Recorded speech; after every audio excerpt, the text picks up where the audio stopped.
Okay, now we've got the mattress box and the desk together. Now we need to just slide this mattress box right back into the cabinet. And so you'll want to make sure that it's lined up and will pass through those lifting arms. And then we'll just kind of slide it back into position. Kind of want to make sure that it kind of goes in the center there. And you'll notice that there's a couple of big holes that a pivot post is going to go through, and it threads into this plate that's on the lifting arm. You'll see that there's a threaded hole on this plate that this lifting arm is attached to, and that's going to need to line up with this hole. So I can see that this side needs to go back about there. You want to line that one up over there. Okay, now from the hidden bed box, you're going to find some pivot posts, and they have a big threaded bolt that goes through them. They're already in place when they come.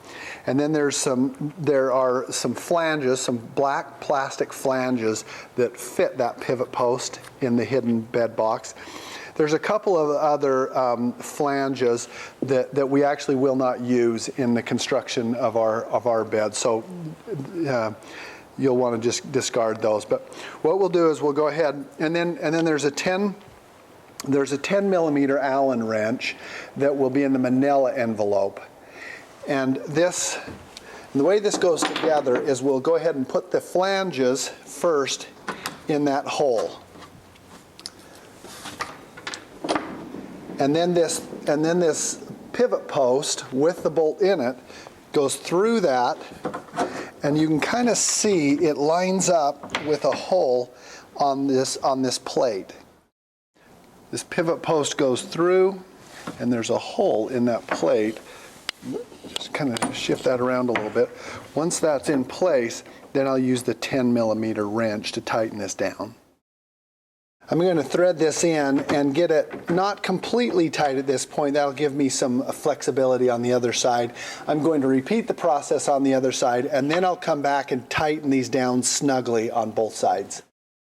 Okay, now with the pivot posts attached to the side boards there, I'm going to go ahead and close this bed, and it's quite heavy right now because there's no assisted lifting. And then I'm going to have my helper just kind of hold it closed because it will want to fall open.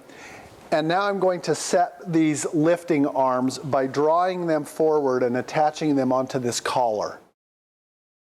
I'm going to grab onto this lifting arm away from this slot, and I'm going to draw that down and slip it into that collar. And now I'll go do the same thing on the other side.